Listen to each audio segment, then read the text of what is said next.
Just breathe in and breathe out. It is a form of prayer. Breathing in and breathing out. And bring ourselves here, right now, with each other.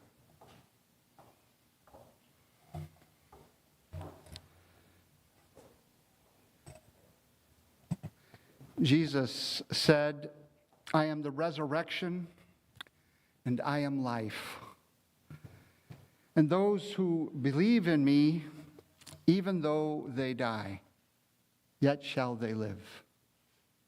I am Alpha and Omega, the beginning and the end, the first and the last. I died, and behold, I am alive forevermore, and I hold the keys to hell and death.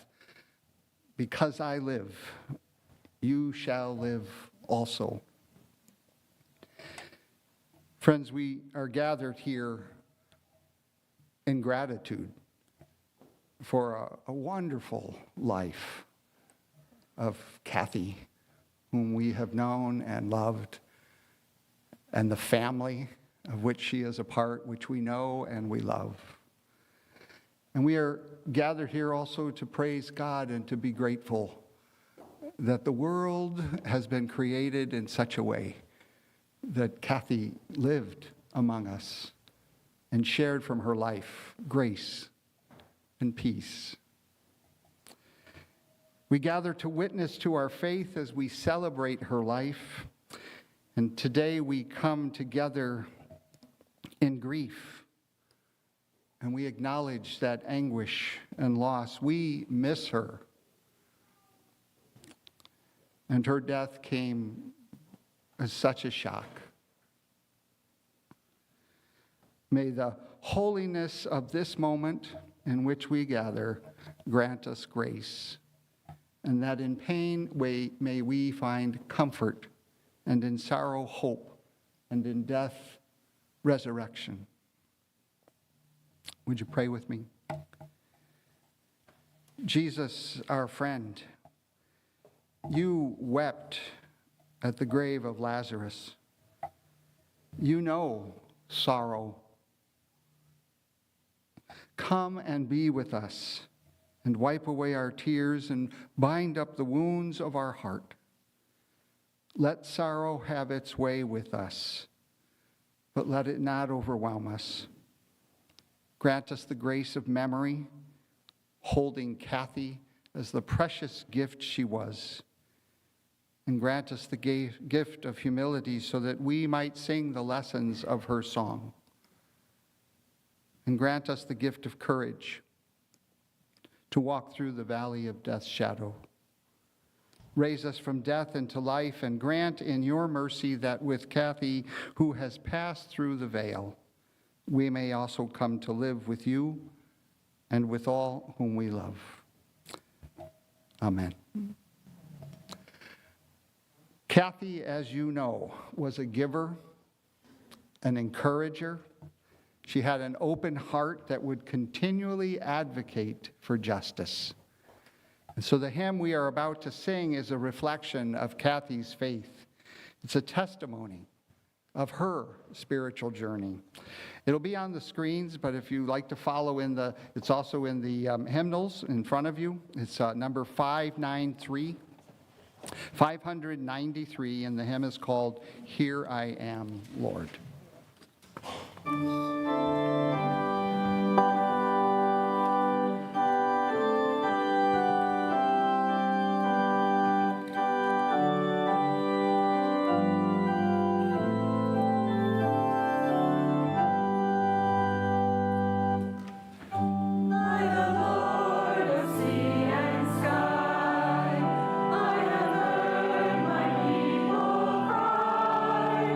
Over dwell in dark and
Today we're graced with a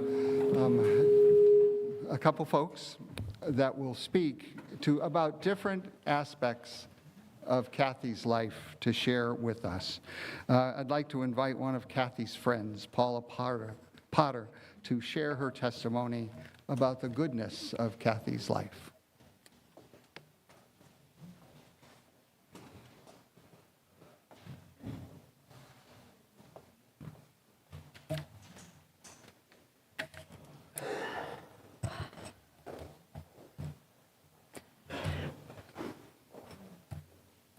What a perfect hymn for us to sing.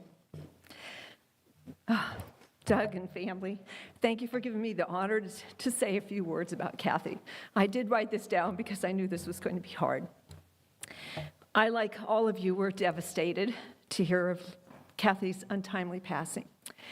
I had texted Kathy the morning after her stroke just to say I wanted to chat for a few minutes and when could we chat.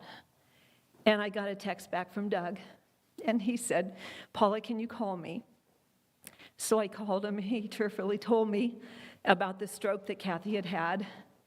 And then he asked me if I would like to say a few words to her. And I thank you for that. I had a chance to tell Kathy how much I loved her and what an impact she'd had on my life and to say goodbye to her. So I have to tell you a little bit about Kathy and I. We go way back. So we met some 30 years ago, and a fellow friend of ours, we both worked in a business, and Tammy called me one day and she said, you need to get to know Kathy. I think the two of you would really get along well. So we talked on the phone, and I got to know Kathy a little bit, and we were both really technology gurus in the day. This was in the early 90s. Now, for those of you younger ones in the audience, I want you to know that what we did was we started an 800 number, and we did teleseminars on time management and stress management.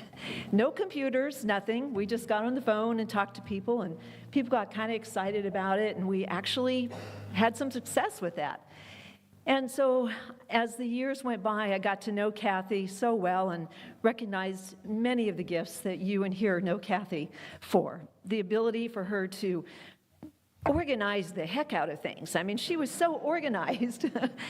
And she just did such a great job on so many skills professionally, but what I really was drawn to was her heart and her caring nature and her desire to make the best of everything and to really help people improve their lives.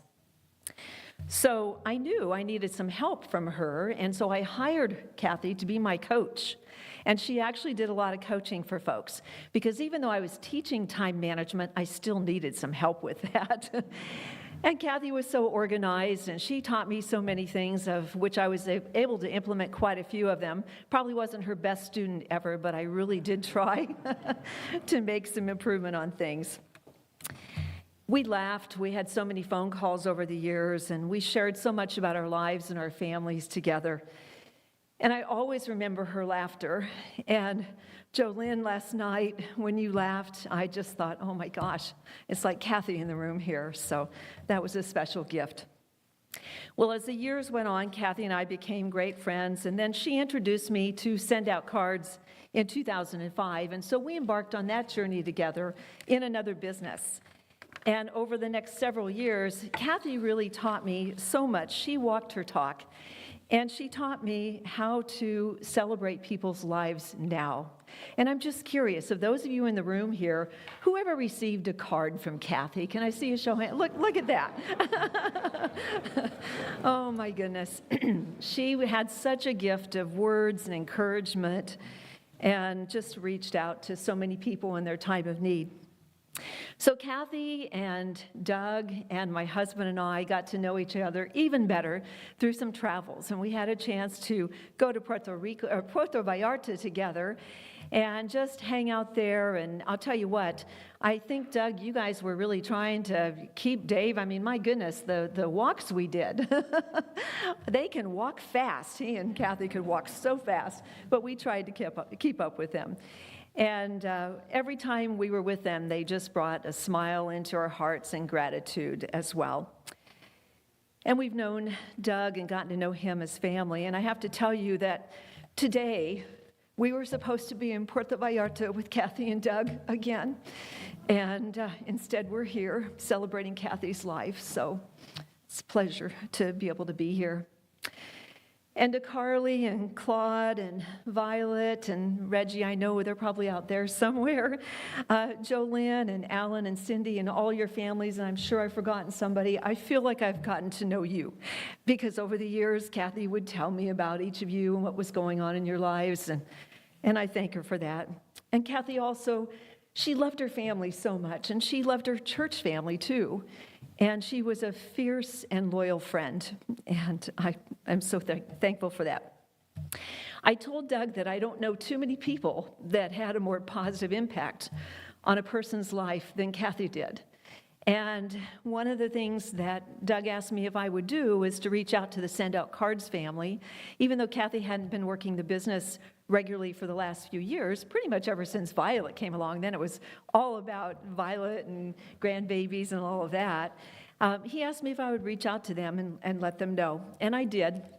And even after a few years, you can't believe the just hundreds of people that reached out and said, Kathy made such an impact on my life.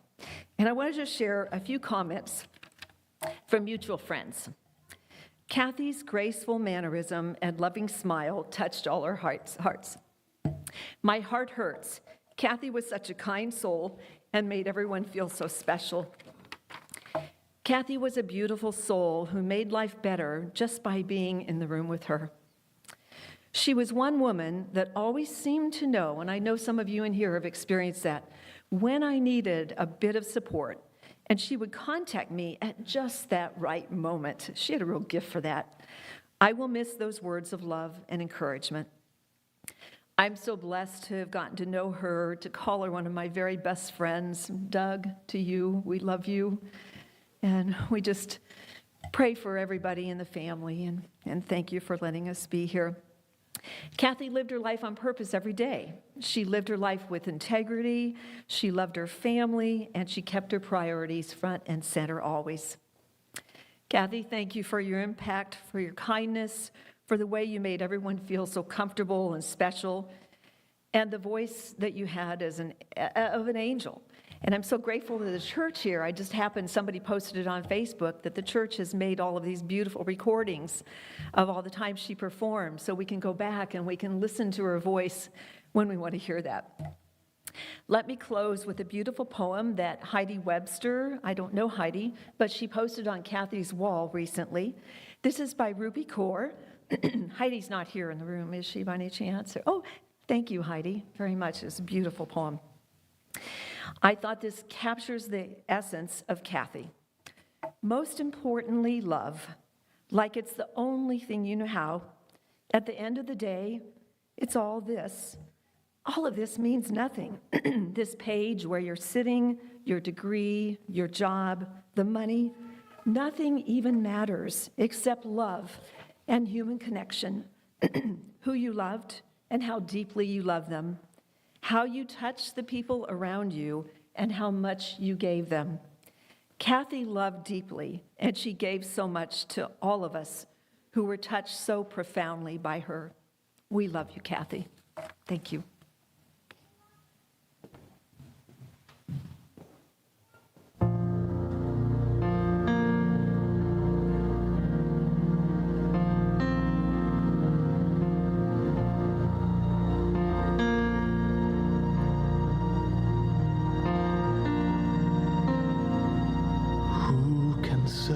For certain, maybe you're still here. I feel you all around me, your memory so clear. Deep in the stillness, I can hear you speak. You're still an inspiration. Can it be that you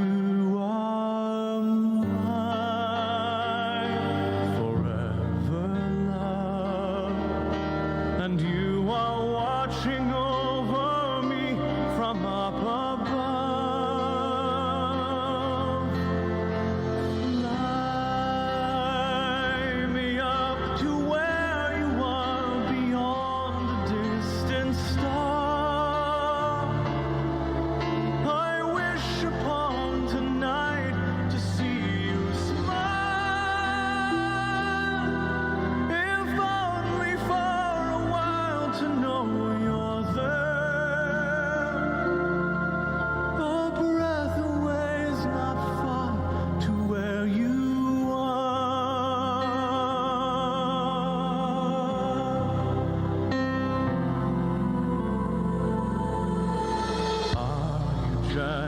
sleeping here inside my dream?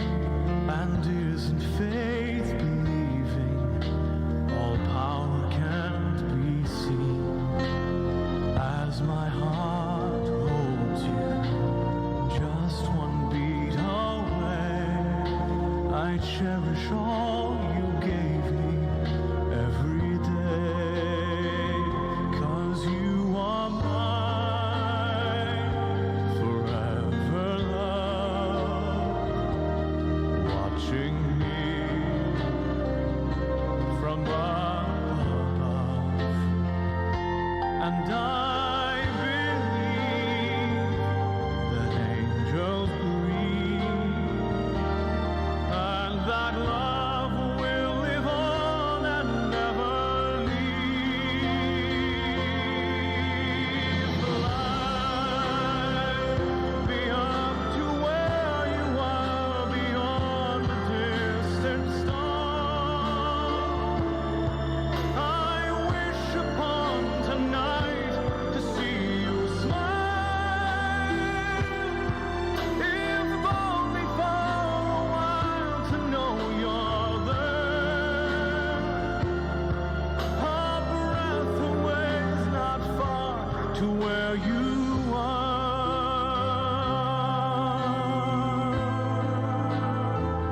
I know you're there.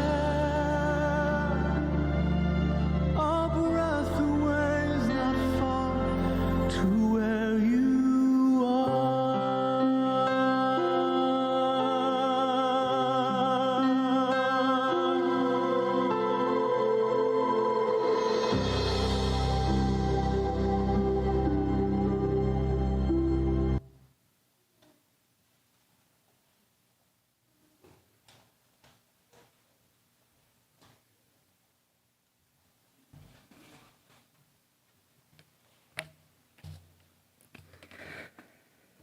For those of you who don't know me, I'm Kathy's daughter, Carly.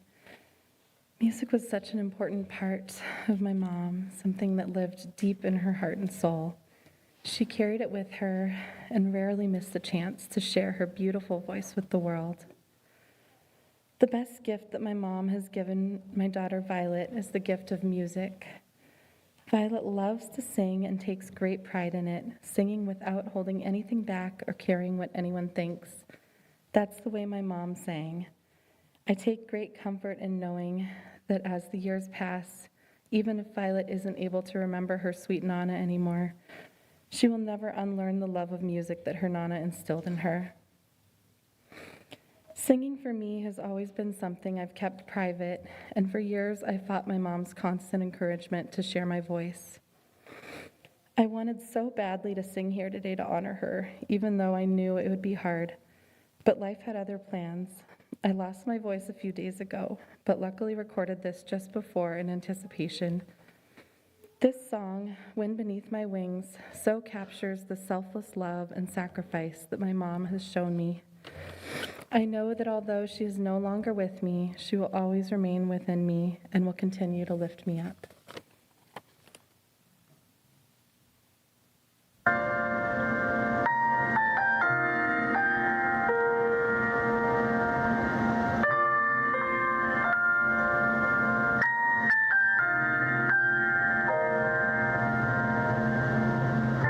It must have been cold there in my shadow to never have sunlight on your face.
Kathy's faith was part of her nature. It is who she was, not an appendage. And so I'd like to invite both Ursula and Phil to come up and give testimony to the witness of Kathy within their lives and the life of this congregation.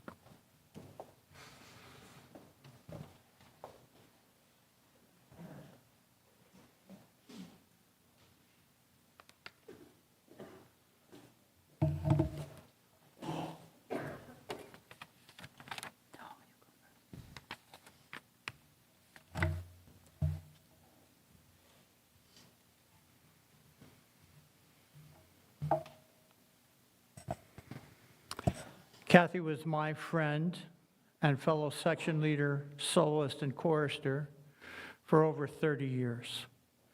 I'll never forget her chastisement when Paauw was directing the choir, and folks at Thursday night practices were asking what the color of the artwork on the front of the piece of music to be rehearsed was, or what the artwork was. Kathy's response, well, you know, if you just put your music in alphabetical order, you could find it easily. Her fellow singers pretty much did that from that point on. Kathy was a professional organizer with a business to match and tried to get into my home office to help organize me. Knowing that was a lost cause, I declined. She went on to build a multi-level marketing business and flew around the world to conventions celebrating her success and that of her downline sellers. I loved Kathy as God loves us, and we love God. Agape love, and wife Ursula loved Kathy. God works in mysterious ways, ways that we cannot fathom as human beings. Only God knows why she or he decided to welcome Kathy into heaven at this time in her life. I hope to join Kathy in the heavenly choir, singing praises to God Almighty. By the time I get there, I'm sure she will have helped improve the organization of the choir and will welcome me to be in the tenor section while her voice soars over the soprano section. Rest in peace, Kathy. We will not forget you.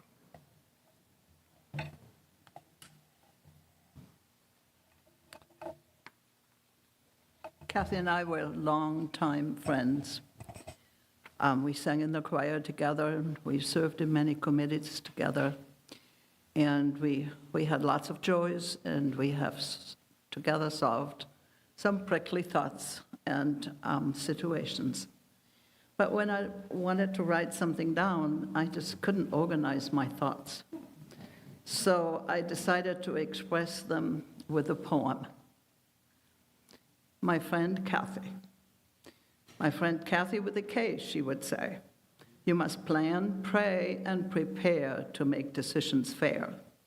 And however difficult the subject and the outcome may be, you need to treat it with love, compassion, and guilt-free.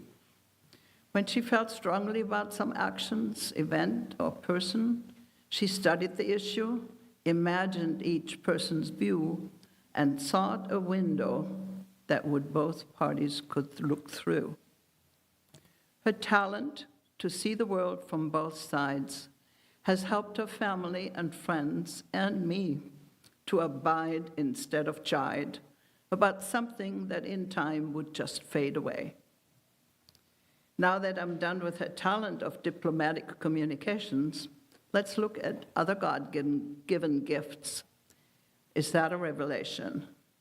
Kathy's beautiful singing voice, professionally trained, could soar like an angel with grace and inspiration, but also sound angelic and sometimes progressing so regal. Although our Kathy has many more gifts which she freely shared with her family and friends and people who cared, her love and enthusiasm as a grandma could be dearly seen in her actions and her pictures. of Violet and of Reggie. My heart aches for their loss. This heartbreaking loss of Kathy forces me, though, to be grateful that God granted me more time as a grandma. Thank you. You folks that are standing in the back, we have seats right here and over here, if you'd like to come up.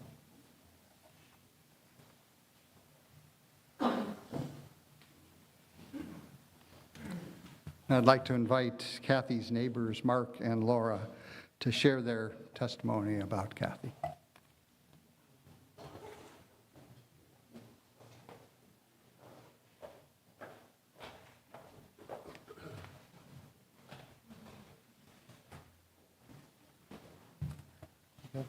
Greetings, everybody. I'm Mark Modewell and my wonderful wife, Laura. And we are the neighbors of Doug and Kathy for just over 30 years. And through this time, we feel blessed to have Kathy as a good friend in our lives. And at first, she was a friend, neighbors. We were loving with each other. But as the years went on, we became closer and closer. We started taking trips, spending time together, and we eventually ended up as best friends for Laura and I.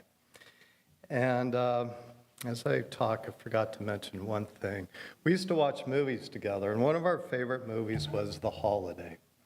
And the English actor, Jude Law, he was called the Weeper, and he would cry. Well, that's going to be me, I think, in a little while, so please excuse if, break down a little. Laura will take over. But Kathy brightened our lives. She was the glue of the family. She was the glue with us and our neighborhood, our neighbors. She would talk to our neighbors, bring us together. She was this conduit of love for all of us. And it was just wonderful. And going back through memories, we were having fun together almost all the time. We would joke with each other. We would just enjoy life. And some of my favorite memories is in the summertime, I would be out in our front yard. It was hot. Kathy would be playing, practicing her singing.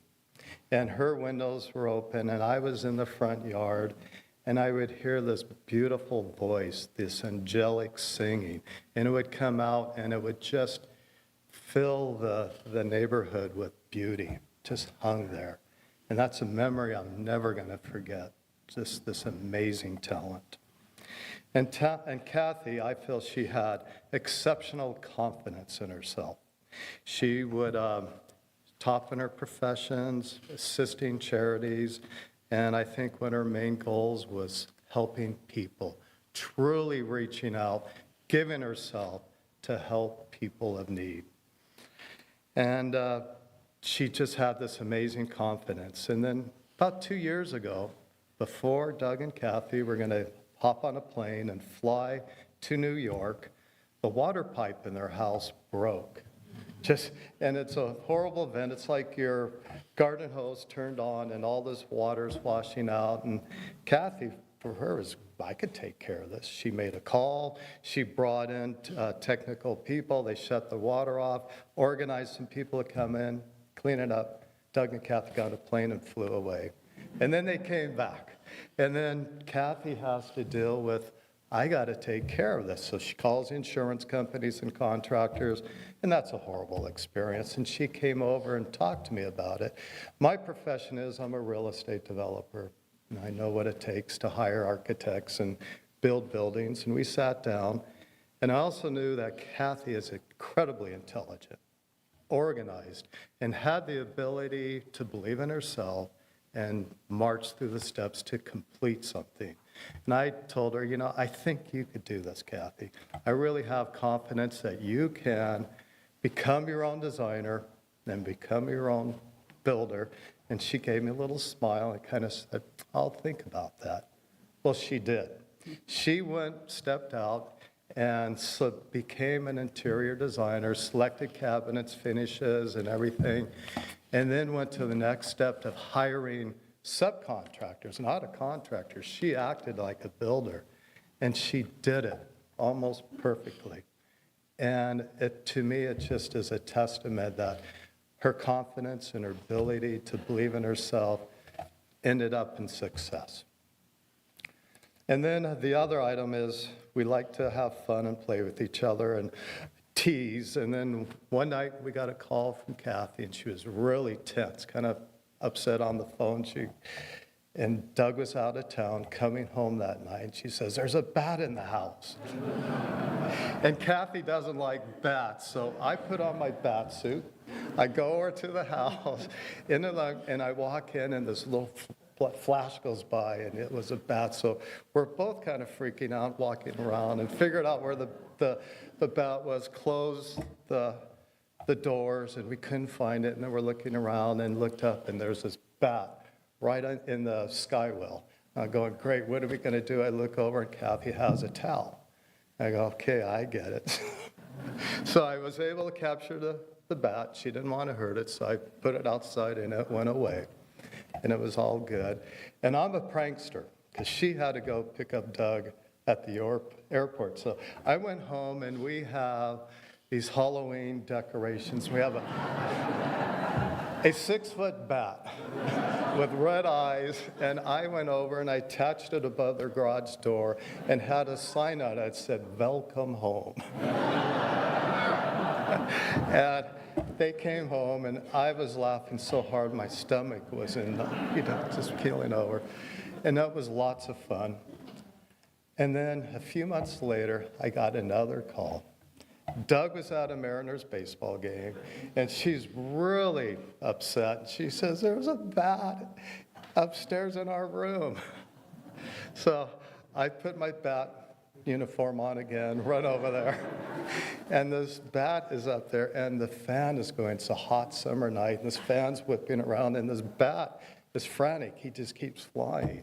And Kathy is right on the edge of this, can't handle this. And I'm looking, what am I going to do? I look over there, and she gives me a broom.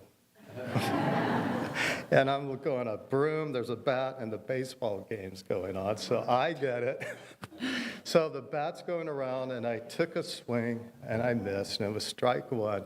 But as I swung, the broom just went through the follow-through, and I hit their ceiling-to-floor mirror and I thought I almost broke it, and I was just semi-mortified, but didn't get the bat. And the bat came around, and I moved, and I did the same thing, swung, and I missed. It was strike two, but I hit their window shades and broke them, and half of them fell on the floor. And Kathy was cool, and she just kind of said, "Your job is get that bat."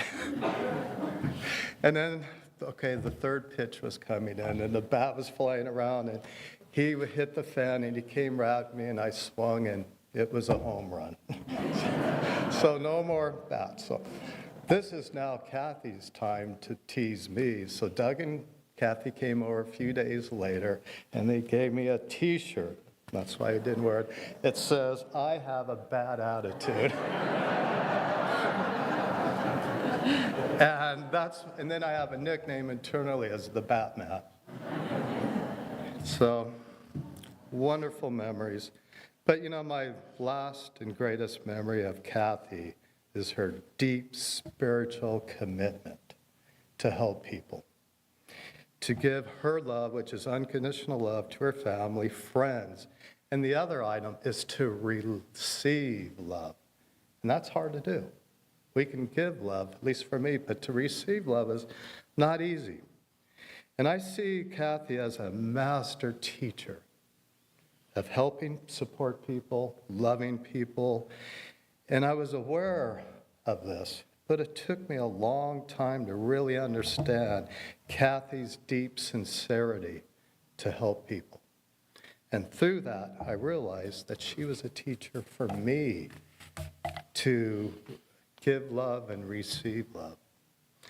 And one of the things I think she'd want us all to remember is that all of us, everybody here and everybody in the world, we need to learn to share love. And that's my memory of Kathy, and I'll forever miss her. Just made it.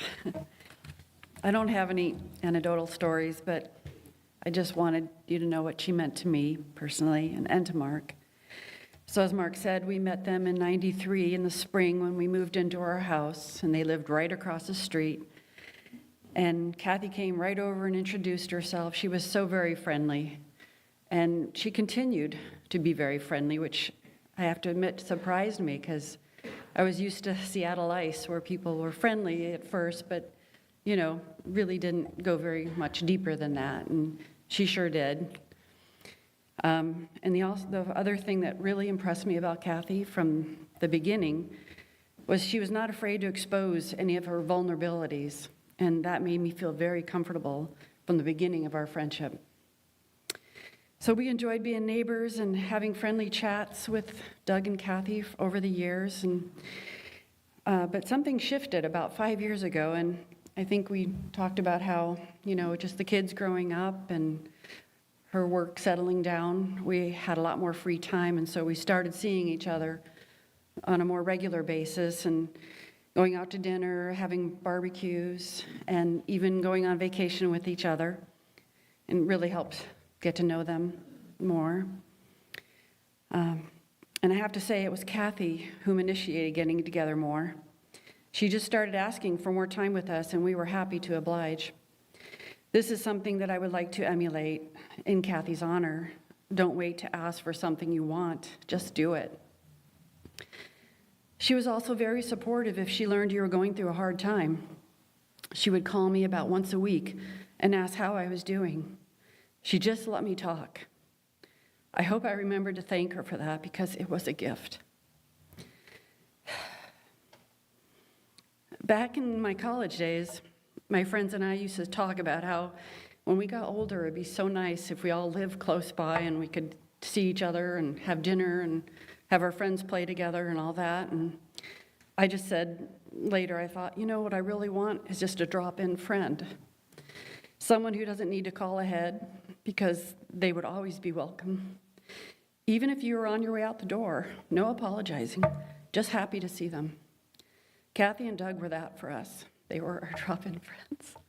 So let's keep that up. Thank you.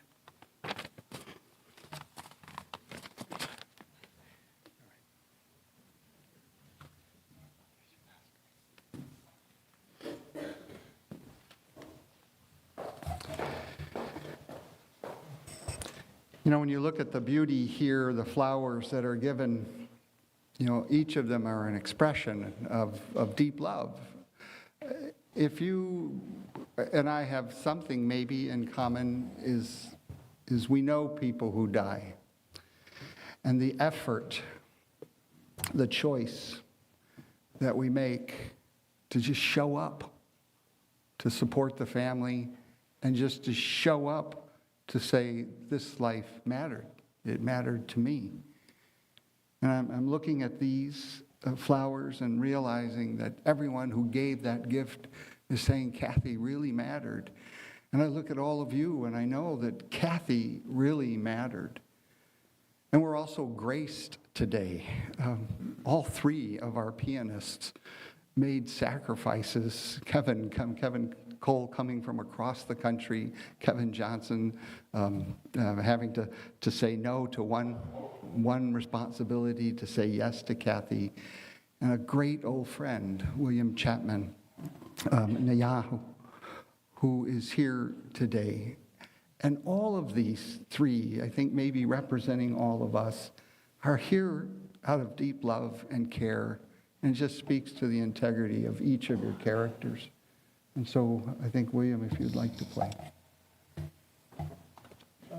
I'm going to play The Bells by Margaret Barnes, which is based on a Negro spiritual, Peter, Go Ring the Bells. And the Negro spiritual says, Peter, go ring the bells. I heard from heaven today. I wonder where my mother is gone. I heard from heaven today. I wonder where my sister is gone. I heard from heaven today. I wonder where our Kathy is gone. She's in heaven today.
soon, and very soon, we are going to see the King. Hallelujah, hallelujah. Very soon, we are going to see the King.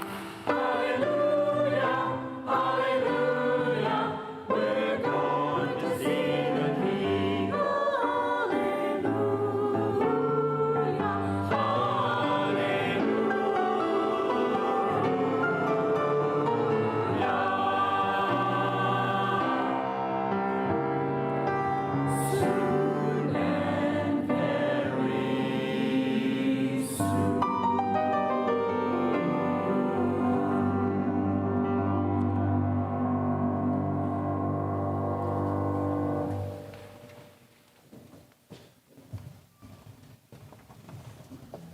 I'd just like to invite a lifelong friend, Kevin Cole, to come up and say a few words.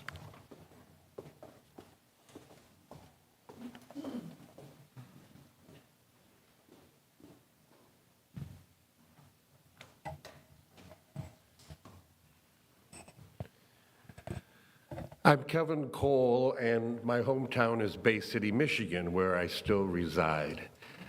And that's important because it's because of Michigan that Kathy and I met. More importantly, the Interlochen Arts Academy.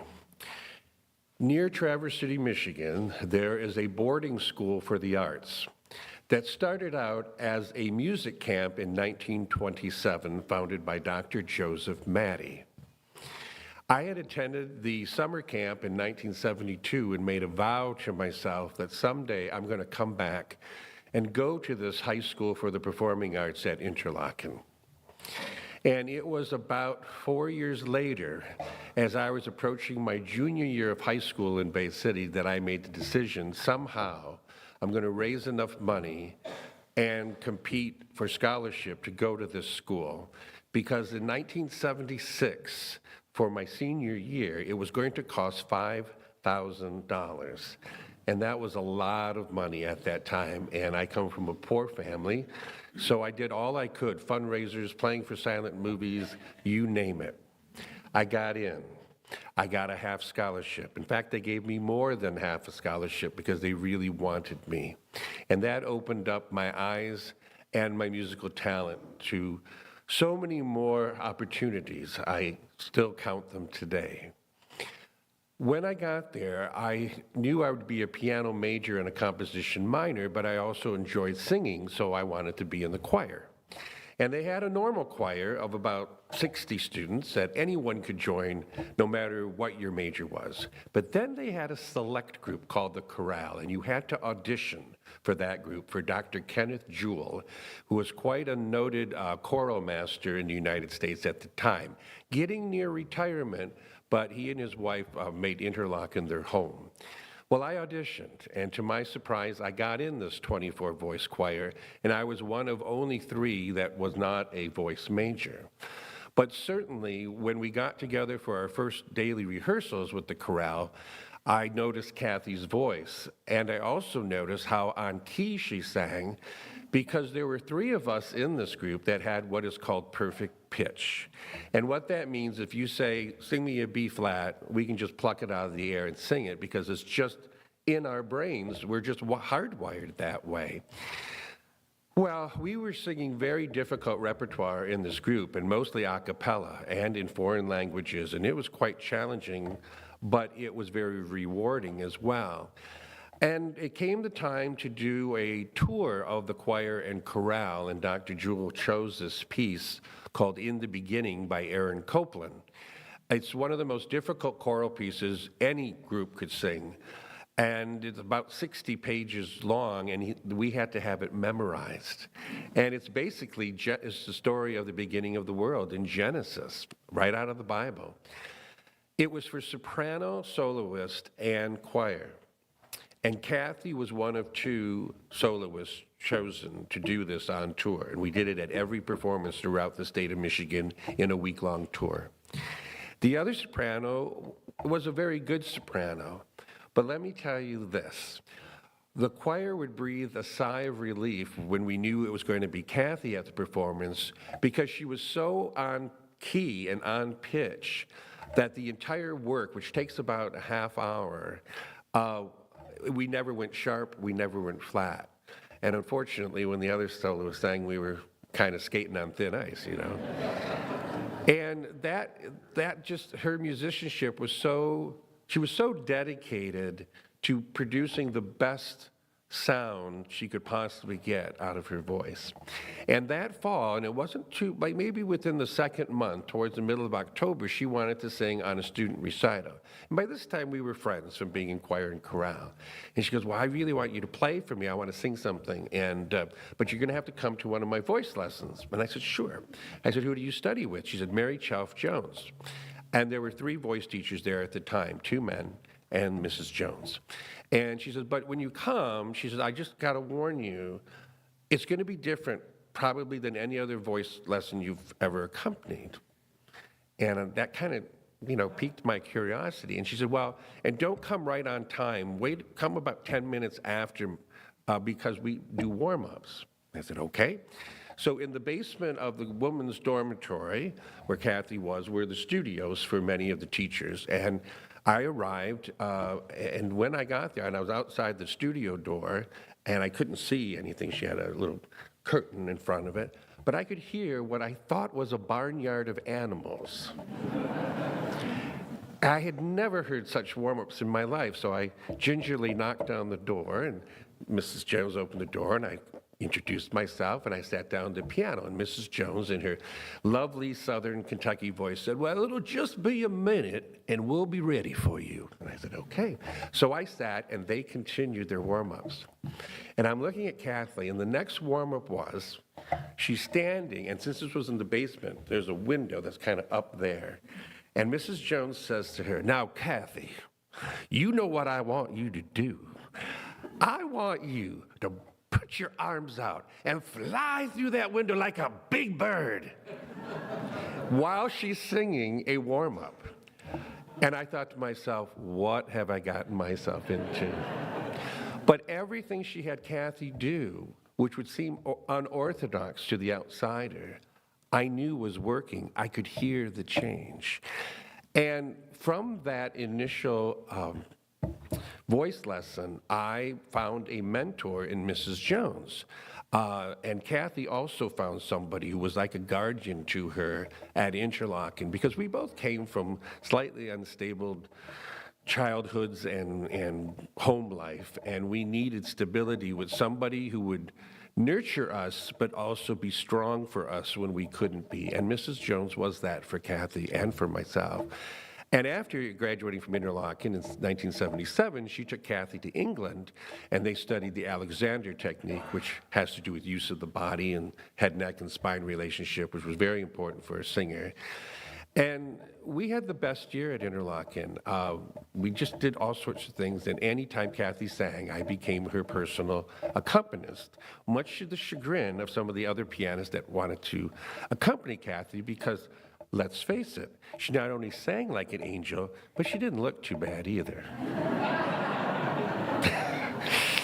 Well, after Interlochen, and I knew she was going to Eastman, we kept in touch. And in those days, it was rarely by phone, because long distance was expensive, and we had phone cards, of course.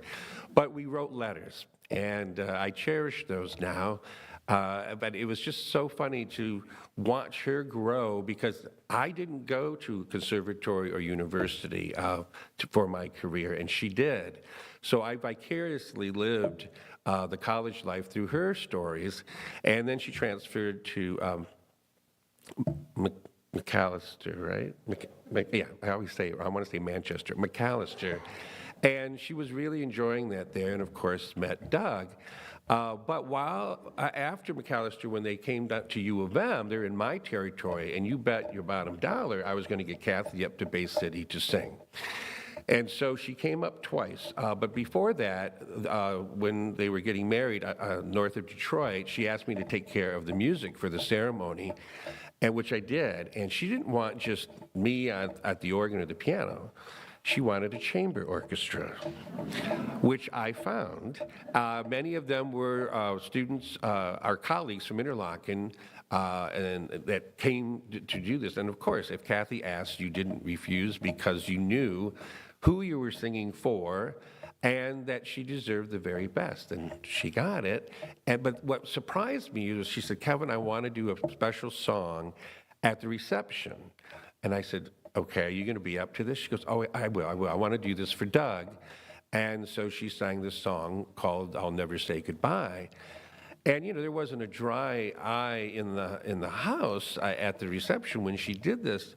But, of course, Kathy knew how to go into performance mode, even at the most important time. She had a job to do, and she did it as well as anyone. Well, she came up twice to Bay City, like I said, during the U of M time. Both were benefit performances. One was a Christmas concert at my community theater to raise money for a Kauai upright piano that we needed desperately, and it's the piano we still use today. And then she came up in I think that was 83. I think she came up in 82, the year before, and did an evening of George Gershwin and Harold Arlen music. And most people don't realize this, but I became friends with Harold Arlen, and he's the guy that wrote the music for The Wizard of Oz and songs like Stormy Weather and Get Happy, and on and on. One of the great American songwriters. Through a mutual friend, a writer, Ed Jablonski, who knew Arlen, I got to meet him and know him. So when I did this concert, I let Kathy know that it was going to be recorded and that a recording was going to Harold Arlen, who was going to be listening to it. And he heard it, and through Ed Jablonski, who relayed it, he took it to him, and they sat for an afternoon and listened to this concert with Kathy and another singer she brought up from U of M and myself. And he really made sure I told Kathy how wonderful he thought her voice was. She didn't get to do Carnegie Hall or the Metropolitan Opera, but the things she did do, those were her Carnegie Halls and Metropolitan Opera. When I went down to U of M and saw her in the Gilbert and Sullivan when she was the lead in Patience, a rarely done Gilbert and Sullivan work, and she was just wonderful. Her comic timing, because it's a very funny operetta. And I saw her when she was in The Merry Widow at the U of M, playing a comic role as well. And so I just was so proud of having those moments. But there was one last moment I will share with you with Kathy, because she had that wonderful motherly instinct, even though she was a contemporary. While we were at Interlochen our senior year, you could go on the weekends, I think Saturday and Sunday, to either the girls could come over to the guys' dorms and visit in their dorm rooms, of course, with the door open, okay? But we could do the same. You had to sign in, and the woman who was in charge of the household, scrutinized you and signed you in, and you had to go during certain hours. Well, one time I was going over to talk with Kathy. I don't know, we just wanted to visit, basically. So Kathy said, well, I'm doing laundry, but come on anyway. And I said, okay. So I got there, and her laundry was done, so she was carrying up these, sheets and towels and things to her room. So I said, well, I can help you. I had a good Polish mother. She taught me how to, fold towels and sheets. So she said, oh, great. So we're just gabbing away, and I'm doing this. And then she says, well, I got to make my bed. And she starts to and I said, well, I can help you with that. And she starts to put it on the bottom sheet. And I said, what is this? And she goes, what? I said, what is this sheet? It's got elastic in the corners. How does this work? And she looked at me, she says, have you never seen a fitted sheet before? I said, no, when did they invent that? And so she said, well, let me show you how it's done. Here's your corner. Here. So we put the fitted sheet on the bed, and I looked at her and I said, I want these for the rest of my life. And she just thought, she said, boy, you were really sheltered. So many moments, so many phone calls, letters, visits in the 47 years that I knew her. But it doesn't stop there, because this morning when I woke up and I started to think about, well, what do I have to say? I said, well, just talk, because that's what we could always do. No matter how lofty I could get playing the Hollywood Bowl or wherever, and then her going around the world speaking to these, hundreds of people at a time, we were still Kathy, singer, Kevin playing the piano. It never, that bond never changed. I just had to think about all of that, and I suddenly felt that she has an advantage now, because the question of what's next is finally answered for her. And we're still wondering. We call it heaven. We can call it a lot of different things, but now she knows. So I'm actually kind of jealous. And I started to say this morning in my head, I said, Kathy, you got to talk to me and tell me what it's like. I mean, it wasn't fair that your plane ticket there was before mine, but I'm jealous now because finally that mystery is over. And I've had many people respond to what I posted on Facebook about Kathy and some of the music I posted. Thankfully, with Doug, some things have come to light, and she posted things on YouTube and the like. And they say, oh, if there's a heavenly choir, I'm sure Kathy's at the head of it. And I said, well, she's not only at the head of it, she's organizing it alphabetically. I believe that. I thank Doug and Carly and the entire family for including me in this. It's as much a healing for me as it is to be here for Kathy. And just remember that any little piece of Kathy, whether you knew her or you knew of her, she would want us to nurture and to be kind and to listen.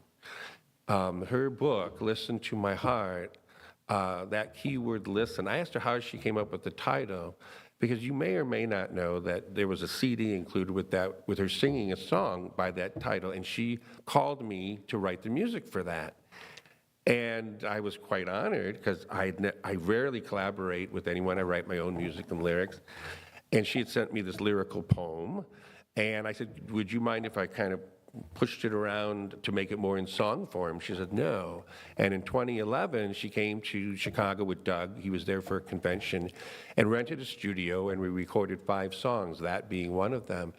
And this morning, I listened to it for the first time in, I want to say almost since we did it, because I just had kind of put it in the back of my head, and I said, Kathy, to her, up or sideways, wherever they are, I said, we wrote a song together. That's quite an accomplishment. But in the lyrics, it says, trust your heart, listen to your heart, and your heart will never steer you wrong. And I will say, Kathy's one of the few people I've ever met who daily listen to her heart.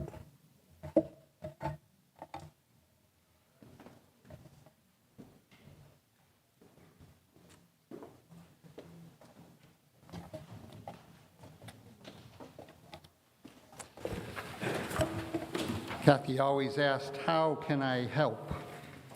She believed that the person we see is the person whom God asks us to love.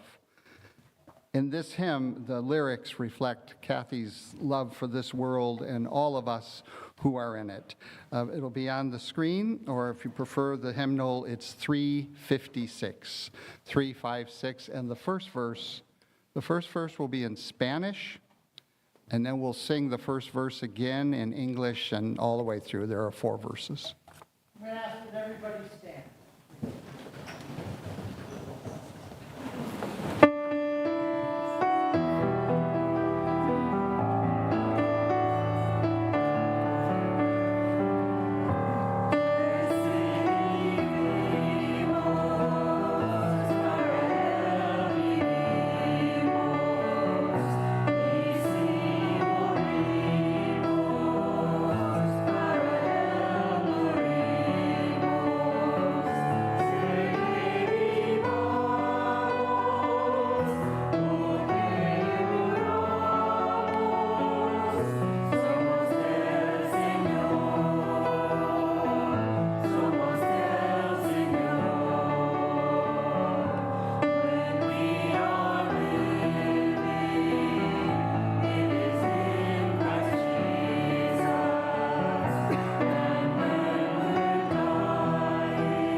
Thank you all for being here today.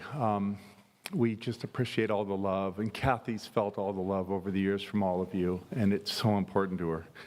It's been so important to my family, and I just wanted to say a few words and a few stories. I've been with Kathy for 43 years, and we've had a lot of amazing times and funny stories, and I just wanted to share you some stories about how she loved different people in her life. But I wanted to start with 3 words that describe Kathy. I've been thinking about this, and I come on these 3 words. Intentional. Nothing is random. It is because it's right. She knew what to do, and she made sure it happened. Several people were asking how we met, and it was very Kathy. It was very Kathy. We were at a RA retreat when I was going. It was right before my junior year of college. Kathy was a sophomore, and it was late April, and we had a 2-day retreat, and we go to this RA retreat, and unbeknownst to me, 2 days before the RA retreat, Kathy had broken up with her long-term boyfriend, and so she was kind of looking around, I guess, and so she had a list. You know, she didn't like fall. You know, she's had a list. You know, so I didn't. You know, I thought, you know, she's way out of my league. So, you know, she chatted with me, and about 3 days later, it's May Day, and there's a carnation on my door, and it says, "Guess who?" And I look at it and I go, I have no idea. Give me a freaking flower. And so, you know, didn't say anything. The next day, knock, knock, knock, I open the door. There's Kathy. She goes, "Did you like the flower?" So, but anyway, the rest is history. But the other word, so that's intentional. The other one is integrity. And Kathy, what she said is what she meant. She never said anything she didn't mean. And, you know, you could just absolutely believe everything she said, and she lived what she believed. And I know all of you have felt that and recognized that and seen that she loved deeply, and she made sure that it was in full integrity. And then the last thing is compassion. I mean, if anybody was ever hurting anywhere, Kathy was on it, and she was on it and on it and on it. She did not forget. She made sure that when people were in need, she was going to be there, and she was going to see them through it. A few stories that sort of are good at telling us about this is, the first story is about her beloved nephew, Alan. So, and Alan, you know, I'm sorry I'm going to reveal some things here, but is it okay? Okay? Okay. So Alan is the son of my brother, Scott, my only sibling. And when Scott got sick with cancer in 2014, he was very sick, and I knew I didn't have a lot of time left with him. So I went to see him, and I was with him, and I said, "Scott, what do you need? What do you need?" And he says to me, I want to be cremated. I want you to spread my ashes in Indonesia, and I want you to make sure that Alan's life is complete, and he makes the best life he can. And I look at him and I go, "You give me a simple task and you ask for world peace." Like, "Thanks, you know." And he goes, "Tag, you're it." So I did what any reasonable person would do. I turned the job over to Kathy. So, you know, right after we came back from spreading my brother's ashes, it was on that trip, and we were thinking about what, you know, and you know, we were with Alan, and Cindy was with us, and we were thinking about what's the best thing. Kathy came up with this idea, you know, Alan's really good at doing things. He should become a chef. And so she looks into schools for somebody to become a chef, and she goes on the internet and she contacts people. She's very, you know, the way Kathy does things. She's got involved in everything, and she helped fill out all the paperwork and everything, and Cindy helped out. You know, Alan's going along for the ride. He's like, "Sounds cool to me." And so she gets, you know, they get him into La Cordon Bleu, and Alan, who had always had challenges in school, graduated #1 in his class. He was the best. He was #1. I mean, this guy was perfect in everything. And, you know, whether he would become a chef or not, what was more important was Alan could see what we all saw in him, and especially Kathy, and she was going to make it happen. And everything has just grown from there. And it was because Kathy believed him, but more important than that, she was intentional about what is the next step that I can help to make Alan's life the best life it can be. You know how much she loved you, Alan. Then there's the Carly Dirt story. So some of you, I think, all of you know Kathy. Dirt and Kathy were not friends. Dirt and Doug, I always give this joke that we'd walk in and Kathy would get the vacuum cleaner. I was like, what you doing? And, Kathy would notice anything. It's sort of a Wells family trait. And then Doug was the type of guy that would walk in and I'd only notice dirt if there was enough there to grow agriculture on it. So we were anyway, so when Carly was in 9th grade, she had just switched schools and, we're trying to figure out what would be a good thing for Carly to do to meet kids and really get connected. And we thought, she should try out for the soccer team. And Carly had been playing soccer for a few years, but she wasn't one of those kids that were playing soccer from 2 and was on all the select teams and all that stuff. She just sort of started it, kind of enjoyed it. And she gets out there, and the first couple of days were really harsh. I mean, the kids were a lot better than her. She was really embarrassed. She didn't really want to do it. Comes home and tells us, I can't do it anymore, I'm going to quit. And, I wasn't thrilled with that. I thought it was probably not a good idea. And Kathy, Carly, that's not good for you. You need to see things through. You got to make sure that if it's hard, you push harder, you get better at that. And Carly started to little tears in her eyes. She goes, you don't understand, Mommy. You know what it would be like? It would be like if I took that big plant there with the dirt and I dumped it out in the middle of this carpet and I said, you can't clean it forever. And Kathy goes, try me. So Carly picks the thing up. She's like, basically, okay, dumps the thing off, middle of the carpet. Kathy's like, whatever, walks around it. Doug walks through it and tracks it all over the house, which Kathy didn't like at all. But anyway, and she left that thing, what was it, 10 days, Carly? One day, it sounds better, 10 days. Anyway, it seemed like 10 days to Kathy, but Carly gave her blessing to clean it up. I think it bothered Carly, too, to have it there. Actually, she stayed on that team. She won Most Improved Player. It was a huge moment in her life. And, it's like Kathy had, it pushed her, but she was like, I'll do whatever I can for my daughter.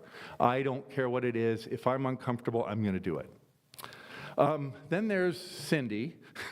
So Cindy, unfortunately, has the Paauw family genes of being kind of clumsy and should never be behind an ATV. And so she, for some reason I don't understand, a couple months before she's going to get married, she decides she's going to ride an ATV, and she did ride it all right into a tree. And she knocks out her front teeth, so I thought we're going to have to do this wedding in West Virginia. But knocks out her front teeth, and she smashes her rib, and she's in the hospital, and Kathy calls her and goes, Cindy, how are you? And I called her and did all the medical stuff. She goes, how are you? How are you doing? I mean, you're supposed to get married in 2 months, and you don't have any teeth, and, you're kind of banged up. And then she kind of learned that Cindy, nothing had been planned for the wedding. Oh, you had a church, right? That was a church. That was good. So, there's no catering. There's not, and Kathy's like, we're going to do this. Cindy and I are going to do this. While she's lying in her hospital bed, we are going to get this wedding planned. And in 72 hours, she had the whole thing planned. Every single detail. So Cindy could just figure out how to get some teeth, and then it would all be good. And Cindy is beautiful. The teeth are good. Great wedding picture. But Kathy was like, there's no way I'm going to let my niece's wedding, be a stress on her. So she did catering. She made phone calls. Wonderful Lim family helped out with flowers and with photography. I mean, she did all this on, Cindy's budget was $3,000. She pulled off this amazing wedding on that just because she knew everything and could do everything.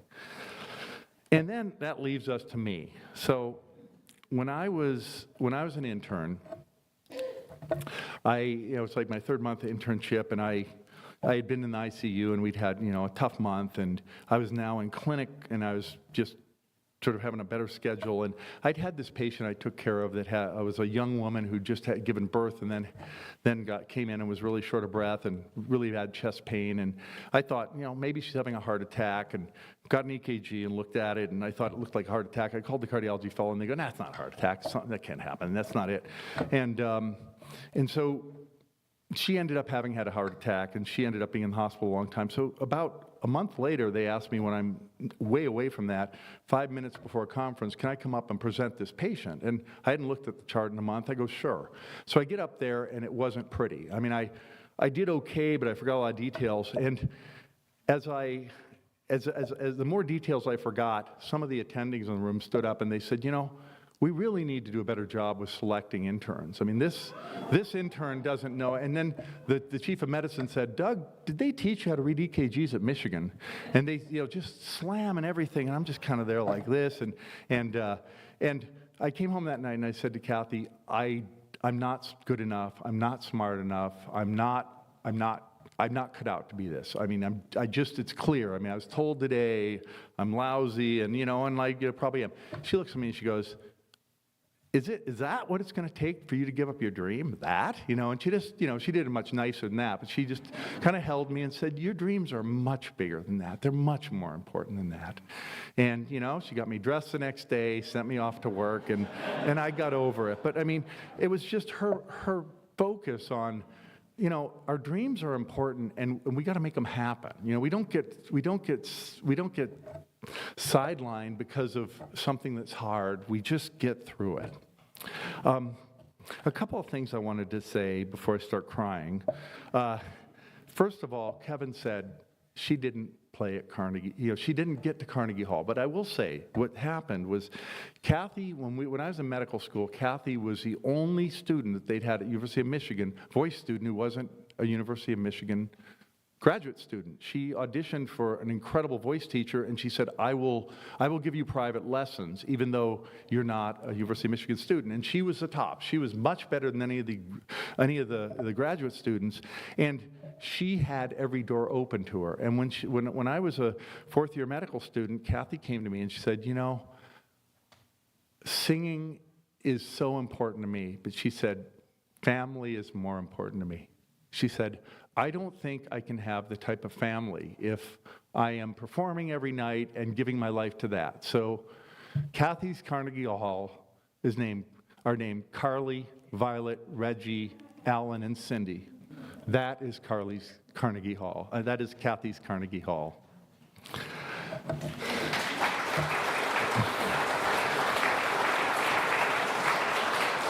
I just wanted to finish. I just felt so much support from all of you, and I wanted you to know that many of you don't know this, but in 1990, Kathy was diagnosed with a very rare cerebrovascular disease called moya moya. It's a very rare. I mean, I've been in practice for 37 years, and I've never seen a patient with it.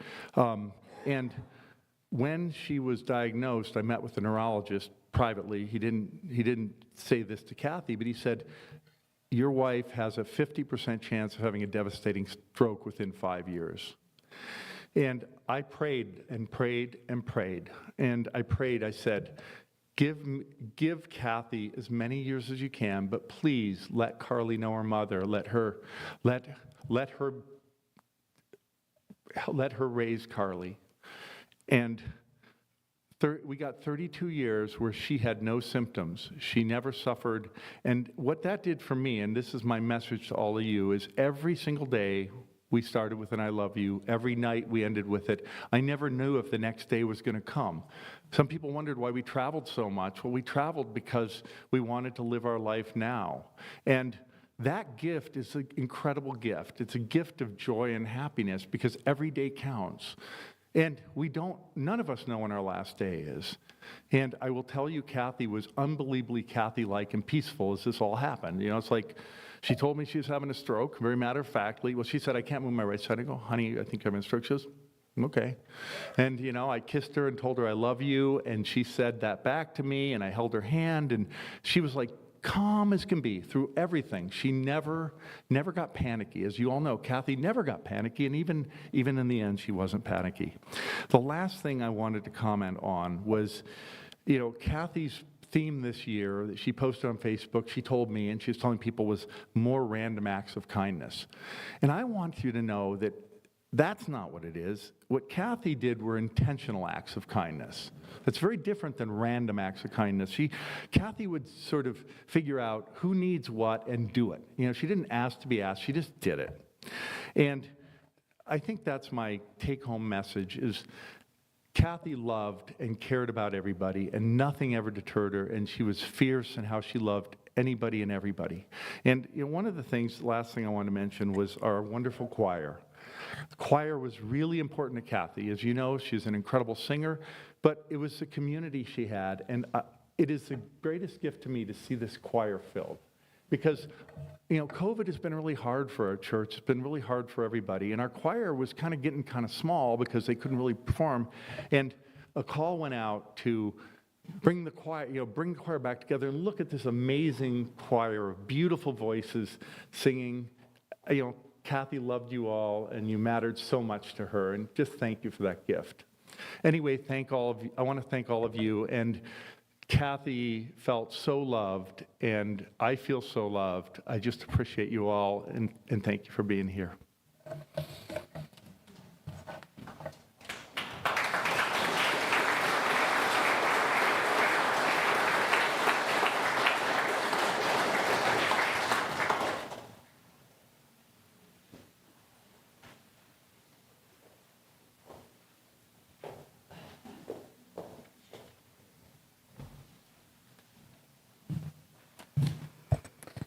So, I'm Cindy, for those of you who don't know me, Doug and Kathy's niece, Carly's cousin, more like sister. And thank you all for attending, and to many of you who traveled to be here today to remember, mourn, and celebrate the beautiful life that Kathy lived.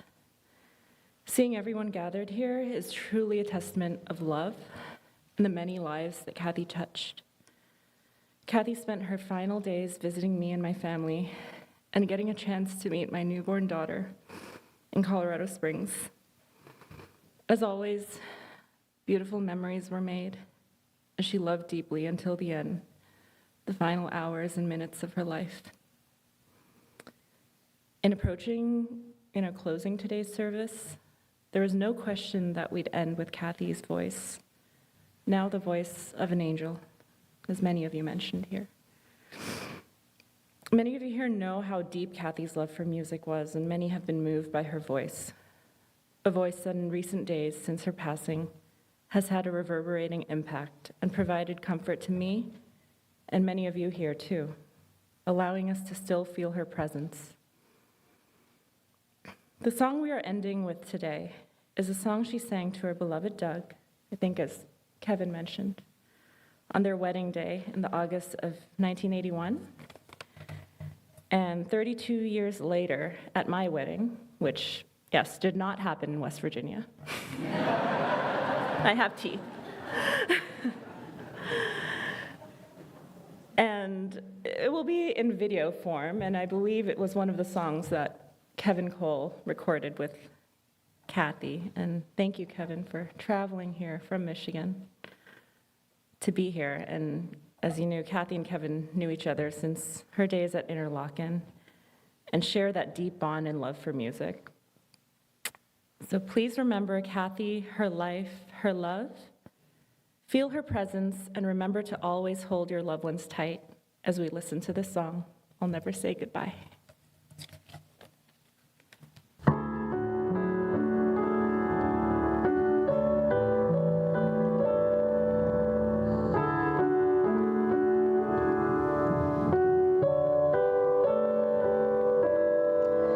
Say goodbye. Why, I can barely say good night. If I can hardly take my eyes from yours, how far can I go? Walk away. The thought would never cross my mind. I couldn't turn my back on spring or fall. Your smile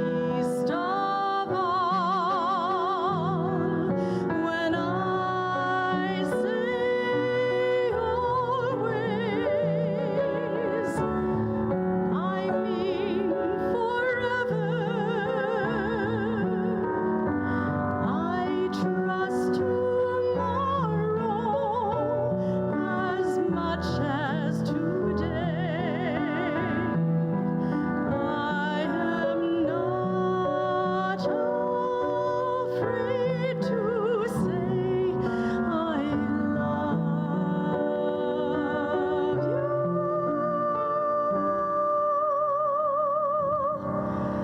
And I promise you I'll never say goodbye.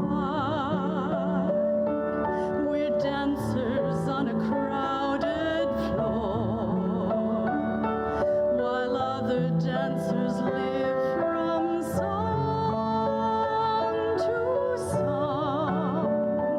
Our music goes on and on. And if I never leave your arms, I really will have traveled everywhere.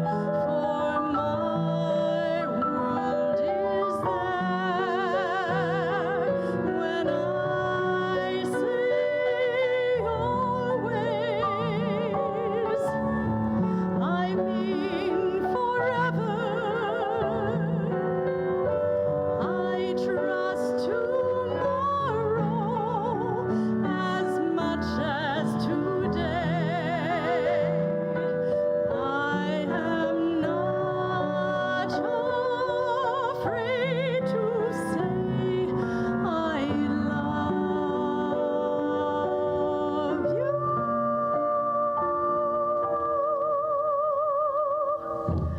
And I promise you I'll never say goodbye.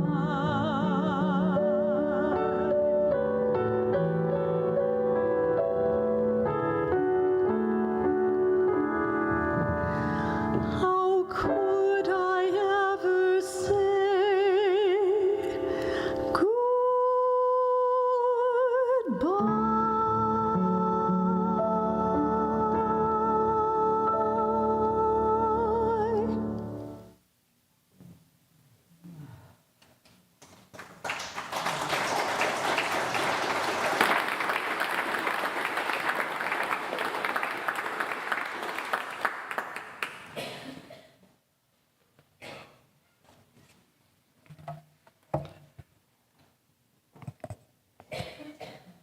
If you would pray with me again.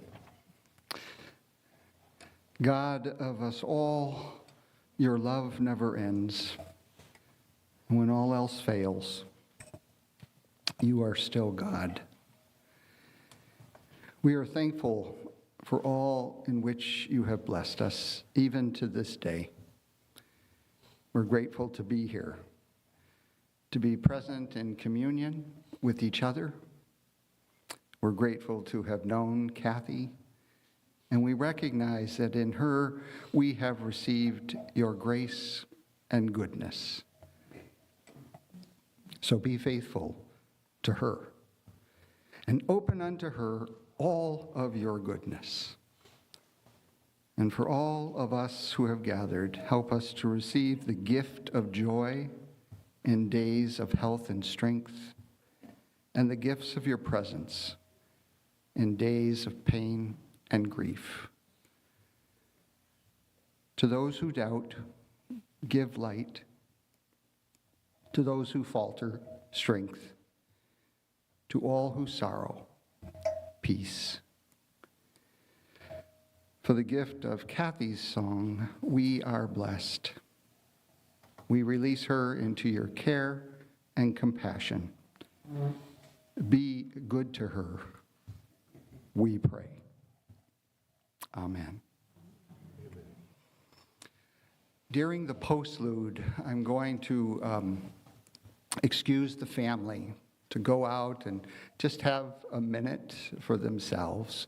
And so I invite you just to remain seated and to listen to the postlude. After a couple of minutes, so that there's not a stampede, I'll excuse you all row by row. The family will have a greeting line, And the celebration space is open with refreshments. And I just encourage you to mill about, talk to each other, especially those who haven't seen each other for a while, and know that the Paauw family wants to greet every single one of you before you leave. So